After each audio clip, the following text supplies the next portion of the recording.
Right.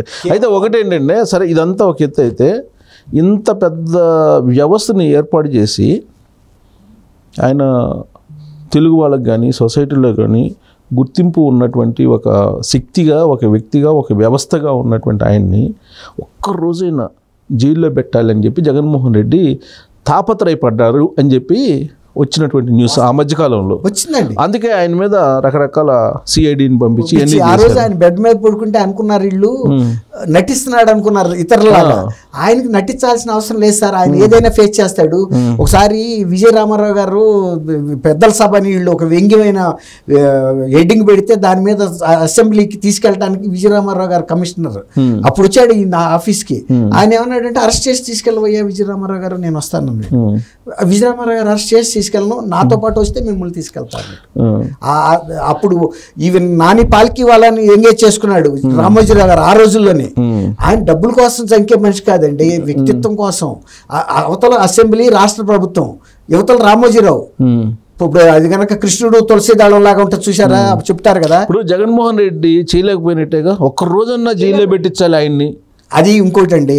అందుకు కేసీఆర్ గారిని కూడా అందుకు అభినందించాలండి. అది కేసీఆర్ గారు కనుక వేరే వ్యక్తి ఉండి మెతక మనిషి అయితే వేరేగా ఉండేది. కానీ కేసీఆర్ గారికి రామోజీరావు గారి విలువ తెలుసు కాబట్టి ఈ మేరు పర్వతాన్ని కనుక నేను నా రాష్ట్రంలో ఇట్లాంటి అవమానానికి గురి చేస్తే నాకు చెడ్డ పేరు వస్తుందని ఆయన ఒప్పుకోలే. మిగిలిన ఎన్నైనా నువ్వు కోరు ఇస్తా, ఇది మాత్రం శాంక్షన్ చేయలే అతనికి ఈ వరం. ఎందుకు ఒక్కరోజైనా జైల్లో పెట్టాలి రామోజీరావు అని అనుకున్నాడు జగన్మోహన్ రెడ్డి? నీచమైన మనుషులు నీచంగా ఆలోచించకుండా ఉన్నతంగా ఎట్లా ఆలోచిస్తారు సిఎస్ గారు?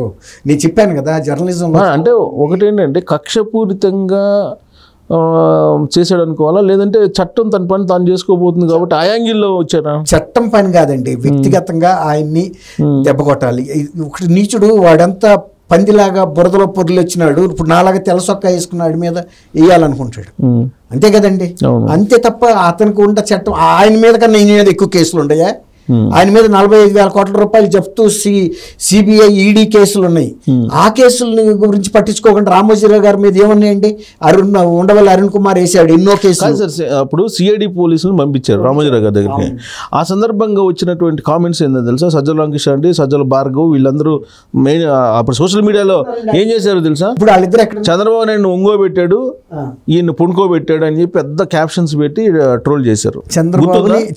చంద్రబాబు నాయుడు ఒంగోబెట్టారు, రామోజీని పుణుకోబెట్టారు అని. సంజయ్ అతన్ని అక్కడ పంపించారు. నంద్యాల కాదు, నంద్యాల సంజయ్ వెళ్ళాడు. ఇక్కడికి వచ్చింది సునీల, సిఐడి చీఫ్ వచ్చారండి రామోజీరావు గారి దగ్గరికి విచారణకు వచ్చిన సందర్భంగా ఈయనేదో బెడ్ మీద ఆరోగ్యం బాగలేక పనుకుంటే ఆయన నటించాడు అని చెప్పేసి కదా. ఆ సందర్భంగా వాళ్ళు పెట్టిన పోస్టులు ఏంటి? చంద్రబాబు నాయుడిని ఒంగోబెట్టాడు, ఈయన పొనుకోబెట్టాడు, దట్ ఈస్ జగన్మోహన్ రెడ్డి అంటూ పోస్టులు పెట్టారు వాళ్ళు. ఏంటి అసలు వాళ్ళు ఉద్దేశం ఏంటి అసలు? అంటే ఒక మనిషి ఇప్పుడు రామోజీరావు గారిని వాళ్ళు వెంటబడ్డారండి, వేటాడారు. ఇప్పుడు ఆయన ఏదో బాగలేక హెల్త్ లాస్ట్ ఇయర్ నుంచి ఆయన బాధపడుతున్నట్టున్నారు. వాస్తవంగా అసలు రామోజీరావు గారు నటించే వ్యక్తి ఆయనకు అవసరం లేదండి. ఇంతకన్నా మహామహుల్ని ఢీకొన్నాడు ఆయన. వీళ్ళని పెద్ద ఇష్యూ కాదు. కాకపోతే ఒక నీచమైన మనిషితో ఒక్కోసారి మనం ఏం చేయలేమండి.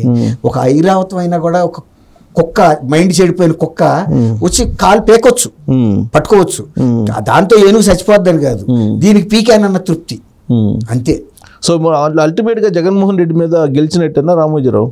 జగన్మోహన్ రెడ్డి అంటే కాదు, ఒక రోజన్నా జైల్లో పెట్టాలి అని చెప్పి ఆయన కోరిక ఏదైతే ఉంది జగన్మోహన్ రెడ్డిది అది తీరలేదు కదా, అంటే ఓడిపోయినట్టే కదా. అంతే కదా. ఒకవేళ కనుక అదే అతని జీవిత జయం అయితే అది అతను సాధిస్తారు. ఇప్పుడు ఏమైనా చేయలేడు అరెస్ట్ ఆయన్ని.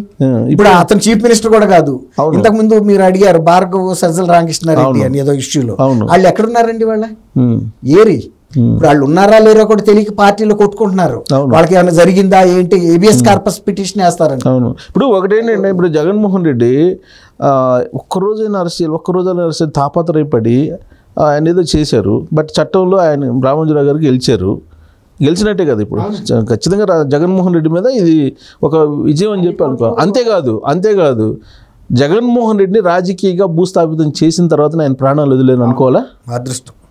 అంతేనా? అంతే. ఒక నరకాసురు వధ చూసి వెళ్ళాడు ఆయన. అందులో ఆయన పాత్ర కూడా ఉంది. మీకు గుర్తుందో లేదు, అందులో ఆయన పాత్ర ఉందండి, ఆయన పాత్ర పెద్దది కదా, పెద్ద పాత్ర ఉంది. ఆయన అవుట్ అండ్ అవుట్ మళ్ళీ పోరాడాడు ఇప్పుడు ఈ ఏజ్లో, ఈ స్టేజ్లో. ఇదే జగన్మోహన్ రెడ్డి 2019 ఎన్నికల ముందు రామోజీ ఫిలిం సిటీకి వెళ్ళి రామోజీరావు గారు ఆశీస్సులు తీసుకొని వచ్చారు, మీకు గుర్తుందో లేదు. మరి జగన్మోహన్ నమస్కారం పెట్టి ఆశీర్వాదాలు తీసు. జగన్మోహన్ రెడ్డి ఏదైనా చేయగలరు సార్. ఇప్పుడు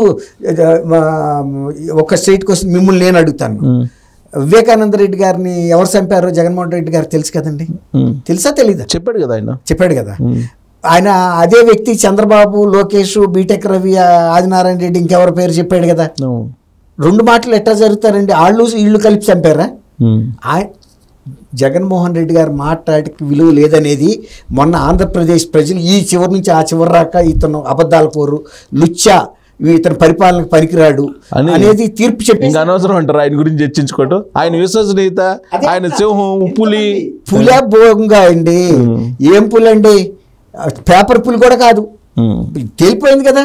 ఆ రోజు ఇంత గీసుకుంటే ఎక్కడెక్కడికో పరుగులు తీశాడు. మొన్న అమ్మాయి మాచర్ల గొడ్డల దెబ్బలు తిని వెళ్ళి ఏజెంట్గా కూర్చుని ముందు నా పని చేసుకుని వెళ్తానంది. అవును, తెరుచుకుపోయింది ఇట్లా. అవును, మంజుల. అవును, ఆ అమ్మాయి పులి, ఈయన పులి అండి.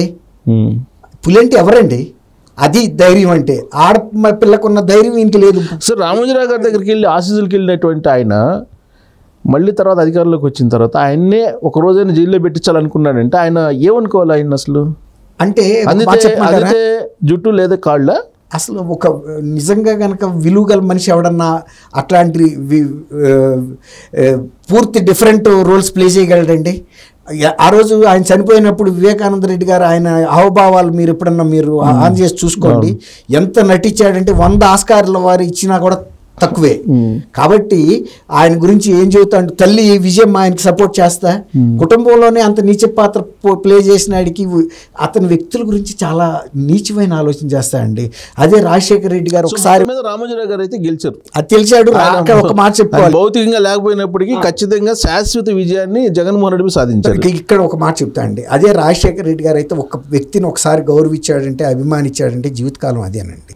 మళ్ళీ ఆ వ్యక్తిని హింసించాలి లేకపోతే ఆ కీడు చేయాలనే ఆలోచన ఆయనకి రాదు. కానీ ఒకటి సార్, ఇక్కడ ఎలాగో రాజశేఖర రెడ్డి గారి పేరు తీసుకొచ్చారు కాబట్టి రామోజీ ఫిలిం సిటీని ఎలాగైనా సరే స్వాధీనం చేసుకోవాలి అనేటువంటి ఒక ప్రయత్నం జరిగింది రాజశేఖర రెడ్డి టైంలో అనేది మీరు విన్నారా? అయ్యుండొచ్చు, ఎందుకంటే అది ఒక కేక్ అండి, ఎవరికైనా టెంప్టింగ్ వస్తుంది. ప్రయత్నించడంలో రాజశేఖర రెడ్డి గారు పూర్తిగా శాకాహారి అని నేను చెప్పను.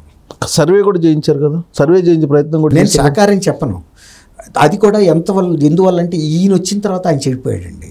అంతకుముందు రాజశేఖర రెడ్డి గారిలో ఇంత ఆర్థిక కాంక్ష లేకపోతే దాహం లేదు, అంతకుముందు లేదు. ఇతను వచ్చిన తర్వాత బాగా పీడించాడు. జగన్మోహన్ రెడ్డి పెరిగిన తర్వాత ఆయన్ని కూడా ఆ తప్పుదావ పట్టించాడు.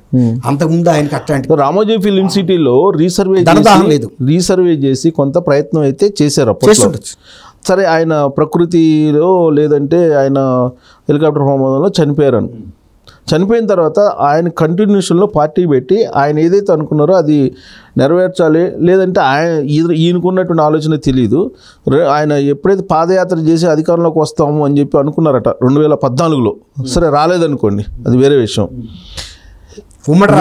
ఉమ్మడి రాష్ట్రంలో కనుక అధికారంలోకి వచ్చినట్టయితే ఒకవేళ రాష్ట్రం విడిపోకుండా రామోజీ ఫిలిం సిటీని స్వాధీనం చేసుకోవాలనేది తన జీవిత కోరిక అనేది జగన్మోహన్ రెడ్డి వ్యక్తపరిచినట్టు అప్పట్లో కొన్ని సోషల్ మీడియాలో వచ్చినట్టు నేను 100% నమ్ముతాను. ఎందుకు నమ్ముతా అంటే, బెంగళూరులో మంత్రి కాంప్లెక్స్ మీద కూడా కన్నుపడినప్పుడు అది ఎట్లయినా నేను సాధించుకోవాలని చెప్పి వచ్చి రాజశేఖర రెడ్డితో చెప్పి వాళ్ళకి ఇక్కడ వేరే గవర్నమెంట్ ల్యాండ్స్ ఇప్పించి, అప్పుడు పెద్ద ఎసెట్, అది కొన్ని కోట్ల రూపాయల, ఎక్కడ బెంగళూరులో మంత్రి ప్రాపర్టీ. ఆర్థికంగా మంత్రి వాళ్ళు ఇక్కడికి వచ్చింది హైదరాబాదు, వాళ్ళకి ఇక్కడ ఈ ల్యాండ్స్ ఇప్పించారు. అదే క్విడ్ ప్రోకో, అది కూడా కేసు నడుస్తుంది. ఆ సిబిఐ కేసులో ఇది కూడా వన్ ఆఫ్ ద కేసే. మంత్రి చాలా అది హైయెస్ట్ ప్రెస్టీజియస్ కాంప్లెక్స్ అంటండి. అది చూసినప్పుడు ఆయనకి ఒక టెంప్టేషన్ వచ్చేసిందంట. వచ్చినప్పుడు స్వాధీనం చేసుకోవాలి ఎట్లా, మన స్టేట్లో వీళ్ళకి ప్రాపర్టీస్ ఇప్పుడు అక్కడ ఇచ్చారు కదా, ఫైనాన్షియల్ డిస్ట్రిక్ట్లో కూడా మంత్రి వీళ్ళది ఉందండి, హౌసింగ్ మంత్రి మెయిన్ రోడ్డు మీదే ఉంది. వరుణ్ ఇది ఉంది చూసారా షోరూమ్, చెరువు పక్కన, లేక్ పక్కన ఉంది. అట్లా బోల్డ్ ప్రాపర్టీస్ మంత్రి వాళ్ళు ఇక్కడ ఎంటర్ అయిన కారణం ఆ కాంప్లెక్స్ వాళ్ళకి ఇచ్చి మిలియో ఆఫ్ ఇట్ ఇక్కడ పొందారు. రియల్ ఎస్టేట్ అంటే ఇప్పుడు జగన్మోహన్ రెడ్డి కోరికను తీర్చడానికి అప్పుడు రీసర్వే చేయించాడు రాజశేఖర రెడ్డి అనుకోవచ్చు. చేసుకుంటాడు. ఇప్పుడు అక్కడ సక్సెస్ అయింది కాబట్టి ఇది కూడా అవుద్దని చేయించవచ్చు. అందులో డబ్బు ఎవరికి చేస్తారు. అది ఫస్ట్లో ఆయనకి అయితే దాని దాహం ఉందనే మాట అయితే నేను ఖచ్చితంగా చెప్పనండి.